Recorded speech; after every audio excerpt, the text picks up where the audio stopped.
Bonjour Frédéric. Bonjour. Je pense que c'est une petite émotion que de revenir au centre de formation à Strasbourg. C'est vrai, ça me donne des frissons quand je suis revenu sur les terrains. Ici, ça me donne des frissons quand j'ai tout de suite eu le plaisir de rencontrer des personnes qui ont découvert cet emplacement avec moi.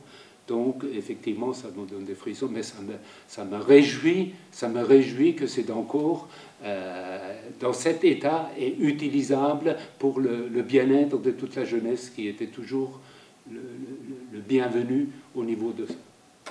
Vous nous avez dit tout à l'heure que ça faisait plusieurs années que vous n'aviez plus côtoyé le centre de formation, sa structure. Mais écoutez, bon, je me suis très occupé autrement. Et pendant un certain moment, je n'avais absolument rien à redire. Au contraire, je regardais des matchs peut-être au niveau du centre de formation, mais pas dans la tribune d'honneur. Mais je regardais toujours des matchs. Mais pendant 2 ans, pour diverses raisons, le football du Racing Club de Strasbourg n'était pas ma priorité.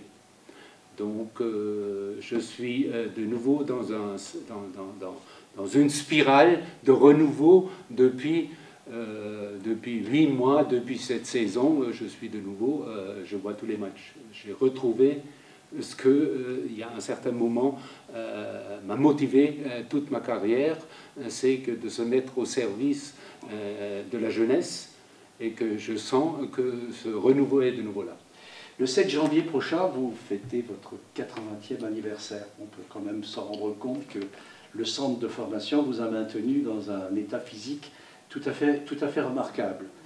Alors, ma première question, bien sûr, c'est de savoir un petit peu comment vous êtes arrivé au football, par quel biais, proximité géographique, comment ça s'est passé? Ça paraît tout à fait clair. C'est que les premiers pas de footballeur, c'est mon père qui m'a amené au Racing Club de Strasbourg pour regarder des matchs.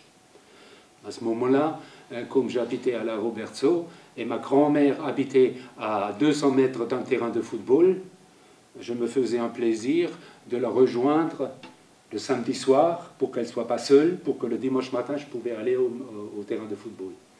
Donc, je commençais à jouer au football le dimanche matin au stade Portales de la Roberto, et que tout doucement, ce club-là montait à notoriété jusqu'au moment où il y a un grand monsieur du football professionnel de Racing Club de Strasbourg qui voulait continuer à donner du plaisir à d'autres, ce que lui il avait. Il s'appelait Monsieur Pascual, Secondo Pascual. Il a pris en main l'entraînement de la Roberto. Et c'est là où, à l'âge de 14-15 ans, j'ai joué en équipe première comme avant-centre au ailier droit. Effectivement, et il semblait que même la Roberto était en promotion à l'époque. La Roberto était en promotion. Vous y avez joué combien de temps? Écoutez, c'est simple, à l'âge entre 15 et 16 ans, j'ai eu la chance que, à travers le club et à travers les résultats et à travers tout ça, c'est d'avoir éclairé que je puisse aller encore un peu plus loin. Je suis arrivé au Racing Club de Strasbourg. C'est ça, vous êtes arrivé donc en 1955, si mes lectures sont correctes, au Racing Club de Strasbourg. Comment êtes-vous arrivé là-bas? Vous avez fait un match, pardon. Je suis arrivé au Racing Club de Strasbourg, oui. Et ce qu'il fallait dire, c'est que pour le football, moi j'avais tout pour le football, et mes parents étaient, tout le monde, parents, frères et sœurs étaient derrière moi, pour le football, à une condition. Bien travailler à l'école. Non, que je vais trouver du travail. Et je suis rentré dans une école d'apprentis qui s'appelait le CA Holweg. Donc, j'ai fait mon apprentissage au CA Holweg pendant 3 ans. Donc, je suis devenu mécanicien au CA Holweg, qui était à côté de boulevard Clémenceau, qui a disparu après. Et c'est là où je continue à travailler et que c'est ça qui m'a donné l'autorisation de venir au Racing Club de Strasbourg par mes parents. Vous avez disputé un match avec l'équipe famille. Oui, j'ai disputé un match. Donc, vous pouvez vous en parler de ce match. C'est de ce vraiment match, un grand souvenir, hein. mais de ce match, c'est un souvenir extraordinaire. C'est que pour être dans cette équipe, il y a un entraîneur du Racing Club de Strasbourg qui s'appelait Oscar Halserer, qui est venu. Parce qu'après que j'ai fait mon apprentissage, j'ai travaillé dans une entreprise à Schiltigheim. Et un samedi matin, on m'appelle chez le portier, et il y a un entraîneur qui est M. Halserer, que je connaissais même pas physiquement. Il est venu, il m'a dit, écoute, demain tu joues avec nous. Demain, il y a un match au stade de la Ménon entre le Racing Club de Paris et le Racing Club de Strasbourg. Donc c'était un grand match.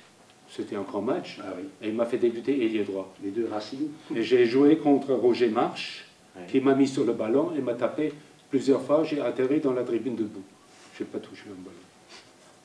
Ah oui. Mais vous avez joué avec de sacrés joueurs, hein. À Strasbourg, je veux dire, il y avait Stojas Bal. Ben, alors, René Haus déjà. Non Stojas Bal, c'était, je dis une anecdote. Une anecdote que j'ai toujours dit, et je continue à la dire, je n'ai pas de souci de le dire. Le Racing Club de Strasbourg a recruté 2 grands joueurs. En 1955, c'était Stojas Bal et moi. Pourquoi pas? Bien sûr, bien sûr. Enfin, il y avait quand même aussi Edmond Hahn, Lucien Muller, hein, dans cette équipe. Il y avait Raymond Kelbel, Jean Wendling. Donc, et vous avez quand même perdu ce match. Ah ben naturellement, on l'a perdu. Hein. Ben avec, ils ont joué à 10 parce que moi j'étais inexistant. Hein. 4 buts avant. Ça, Notez ce score. Hein. J'aurais jamais Vous pensé vous que souvenez c'était de celui qui a marqué le but, non? Non. Vous avez fait 23 ans de carrière de footballeur, ça vous a quand même amené sous d'autres horizons. En particulier, vous êtes parti à Mulhouse. Ah, ça, il y a encore même une chose que je voudrais soulever, Oui. c'est que j'ai quitté le Racing de Strasbourg, pas parce que le Racing ne me voulait pas, et pas parce que moi je voulais partir. C'est parce que le service militaire Vous y a conduit. m'a conduit à faire 33 mois de service militaire. Ouais. Donc 18 mois dans un centre de formation à Sarrebourg, À l'infanterie. à l'infanterie à Sarrebourg, dont j'ai eu la chance qu'il y a beaucoup qui m'appréciaient, et j'ai créé une équipe de football à Sarrebourg, où on est rentré dans un championnat national militaire, où on a rencontré des équipes de villes qui étaient de régiments. Donc j'ai fait, j'ai fait 16 mois à Sarrebourg, où je suis rentré tous les samedis pour jouer au football le dimanche. Je suis retourné à Sarrebourg le dimanche, jusqu'à un vendredi où on m'a dit « c'est plus la peine de revenir, il faut partir en Algérie ». Et je suis parti en Algérie 18 mois. Et j'ai gardé un petit mauvais souvenir du club. En 18 mois, je n'ai eu aucun contact avec le club. Moi, je suis parti en Algérie. Lucien Muller et Jean Wendling, eux, ils sont allés au bataillon de Joinville à Paris. Mais je n'avais pas ce soutien. Oui, c'est Voilà. ça. Pour être être affecté au voilà. bataillon. Pas de reproche. Je dis ce que je dis, hein. C'est pas. Donc, je suis. Et quand je suis retourné, j'ai été démobilisé le 21 décembre à Oran, en Algérie. Après 16 mois en Algérie, sans rentrer. Et les premiers qui voulaient que je joue de nouveau au football, c'était le Racing. Mais Freddy est parti un samedi à Mulhouse et il est allé jouer à Mulhouse. Il s'est engagé à Noël à Mulhouse pour jouer à Mulhouse pendant 5 ans. Voilà, c'est des... On parle de tout, hein. Oui, bien sûr. Ouais, vous gagné la Coupe d'Alsace en 1959. Vous y êtes resté, d'après ce que j'ai lu, jusqu'en 1960, et après vous êtes allé à Mutzig. C'était pas parce que Mulhouse ne me plaisait pas. Oui. J'ai eu des très grands souvenirs sportifs de Mulhouse. c'est que pendant 2 ans, j'habitais à Mulhouse. Je travaillais dans une usine, toujours avec sur mon métier. Parce que c'était quand même un métier qui avait de l'avenir. Je travaillais. Et il y a un certain moment, pour retrouver toute ma famille, j'ai eu la chance d'être admis au CAS de Strasbourg. J'ai quitté l'industrie à Mulhouse et je suis revenu à Strasbourg travailler au CAS de Strasbourg. Et pendant 2 ans, 2 fois par semaine, et le dimanche, je suis allé jouer à Mulhouse. Mais toujours, j'ai travaillé au CAS de Strasbourg. Et je voudrais profiter de cette occasion, c'est de dire que le CAS de Strasbourg, à tout moment, a soutenu un sportif. Et sans le CAS de Strasbourg, je n'aurais jamais fait une carrière, parce que ma carrière a commencé au moment où j'ai quitté Mulhouse. Vous êtes arrivé à Munich, quoi. Je suis arrivé à ce moment-là, il fallait bien que je joue au football. Ah oui, vous avez fait monter le club de promotion jusqu'en CFA à Munich. Absolument. Hein? Et là aussi, je voudrais remercier tous ceux qui m'ont accueilli à Munich. Et parmi nous, il faut bien reconnaître, il y avait un monsieur qui s'appelait monsieur Max Hilt, qui était avec moi au Racing déjà avant, mais on s'est retrouvé à Munich et on est resté à Munich jusqu'en CFA. C'est ça. Donc, on a eu des moments extraordinaires. Et je me rappelle une chose, c'est que ils avaient un président qui était maire de Munich, qui était, je ne parle pas de nom parce que je ne fais pas qui était extraordinaire de ce que nous avons fait dans la vallée de Munich. Le soir, on était à 5 ou à 6. On se réunissait à la gare avec 2 voitures, on est allé s'entraîner à Munich. Donc, il y a quelque chose qui était encore, et là où il y a de nouveau quelque chose dans ma carrière qui a fait, c'est, ça j'ai oublié de dire, quand j'étais ébloui, mais d'une manière extraordinaire, quand mon père m'amenait, et qu'après j'allais plus avec mon père, mais j'allais au Racing, quand je voyais jouer un monsieur qui s'appelait monsieur Matteo. Paco Matteo. Paco Matteo. Pour moi, ça restera toujours, malgré que j'ai côtoyé Robert Jonquet, qui était 35 fois international ou 50 fois, je n'en sais rien, j'ai rencontré beaucoup de choses, mais un monsieur comme monsieur Paco Matteo resterait toujours dans ça. Encore, je dirais, un conducteur de la suite de ma carrière. Donc, et qu'est-ce qui s'est passé? Munich était grand. Pierrot. Les Pierrots, pas Vauban. Non, les Pierrots Pierrot, de Strasbourg. enlevez Vauban. Pierrot de Strasbourg. Les Pierrots voulaient devenir grands. Ils ont commencé à la base. Avec qui? Avec Paco Matteo. Au bout de 4 ans, de Munich, je me suis rapproché de Strasbourg.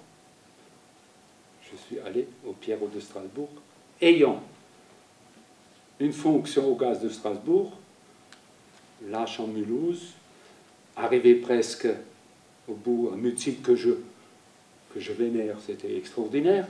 Je suis allé à Vauban. Et c'est là où j'ai repris de nouveau une carrière de joueur, sur le plan international. Donc, effectivement, vous avez, là aussi, il y a eu 2 titres de champion de France amateur, hein, quand même, hein, et puis monté même en 2e division, groupe Nord, tout ce que j'ai lu, en l'année 70-71. Est-ce exact? Une année charnière. J'étais au Pierrot, et grâce au Pierrot, nous sommes montés de plus en plus loin. On est devenu champion de France.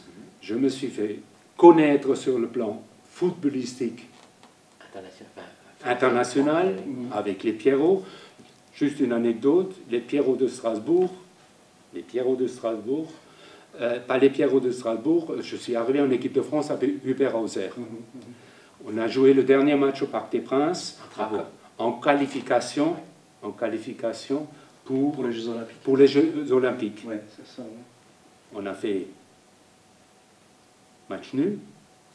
Il avait fait un contre l'Autriche. Le dernier match au Parc des Princes, après c'était les travaux, on a joué. Freddy a tiré un penalty sur le poteau. On a fait match nul. On est revenu en Autriche et on a gagné en Autriche pour se qualifier 2-1. Freddy a tiré le penalty pour le deuxième but. Donc ça, c'est des choses personnelles Bien sûr. qui retiennent quand même, quelque chose. Donc, c'est les Pierrots qui m'ont lancé sur le plan national. Et là, vient le grand moment encore. C'était en 68 les Jeux Olympiques, en 68-69 champion de France avec les Pierrots.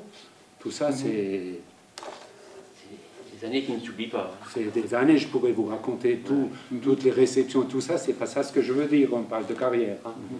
Donc, en 70-71, le président des Pierrots, qui est un monsieur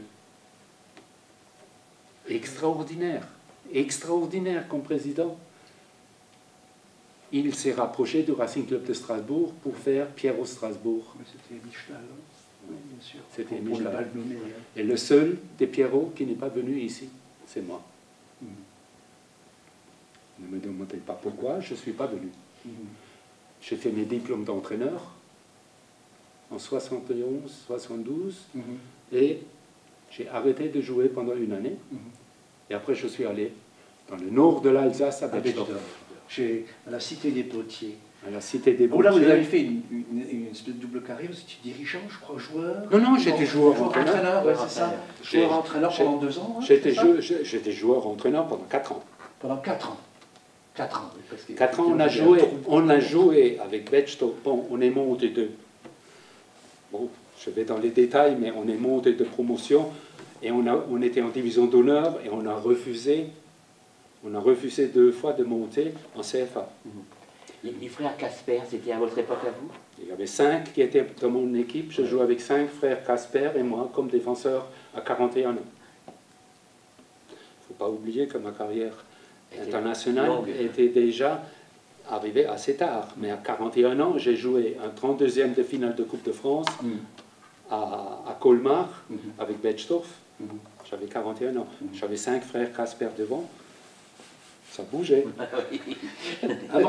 Avant de partir sur un gros morceau de votre carrière, celle de directeur du centre de formation du Racing Club de Strasbourg, je voulais quand même revenir encore un tout petit peu sur votre carrière internationale, parce que bon, peu de suivants le savent, vous étiez quand même vous étiez mis à Mexico, aux Jeux Olympiques en 1968, vous en avez parlé tout à l'heure. Et vous êtes arrivé jusqu'en quart de finale. Oui. Et vous avez joué avec Monsieur Larquet, où il y avait eu un petit problème parce que Saint-Étienne ne voulait pas le libérer, hein, c'est bien cela. Alors, juste racontez-nous un petit peu. Je vais vous raconter un peu. Donc, étant qualifié pour les Jeux Olympiques, l'équipe de France était obligée, l'équipe de France amateur était qualifiée pour les Jeux Olympiques, était obligée, et comme Mexico se trouvait à 1800 ou 2000 mètres d'altitude, était obligée d'aller pendant 3 semaines, s'entraîner en hauteur à Forumeux. Alors toute l'équipe, on est allé à Forumeux, à part M. Michel Larquet. Il était le protégé de Saint-Étienne, il était jeune, et nous, on était privés de famille, 3 semaines à Forumeux. On ne faisait pas de ski, on mangeait normalement, mais on ne pouvait pas voir nos familles. On est descendu de l'altitude jusqu'à Toulouse et on nous a embarqués dans un avion militaire à Mexico. J'avais le soutien de tout le monde. Et vous savez avec qui je composais l'équipe de France dans l'axe central? Aimé Jacquet et Freddy Zix étaient les 2 demi-centres. Donc, on avait quand même des personnalités. On était bien obligé d'accueillir après Michel Larquet, qui c'était fini après. Et c'est revenu après les Jeux Olympiques où on a perdu contre le Japon. 3-1. Mais on a éliminé au premier match le Mexique 2-1, où il y avait encore un penalty qui a été tiré et qu'on a marqué. On a gagné 2-1. Au stade Aztec, devant 80 000 personnes, la France a éliminé le pays organisateur des Jeux Olympiques. Et on ne sait toujours pas pour quelle raison qu'on a perdu contre le Japon. D'après ce que j'ai cru lire, c'est que personne ne connaissait vraiment cette équipe du Japon, en fait. Bon, et que ça a été un peu la surprise. Mais enfin bref, ça c'est pas la petite histoire. Je peux vous dire, après 6 semaines ensemble, la défaite n'était pas tellement cruciale. Pour nous, ce qui était important, c'est de rentrer. Alors, à la fin du compte, il y a la fédération qui nous propose d'aller 6 jours à Acapulco. Et naturellement, Freddy était meneur de refuser ça, et on n'est pas allé à Acapulco, malgré que Jean-Michel Arquet aurait aimé aller là-bas. Mais comme lui, il n'avait pas eu tout le truc ensemble, on est rentré. Voilà la péripétie Jeux Olympiques. C'est extraordinaire ce qu'on a vécu.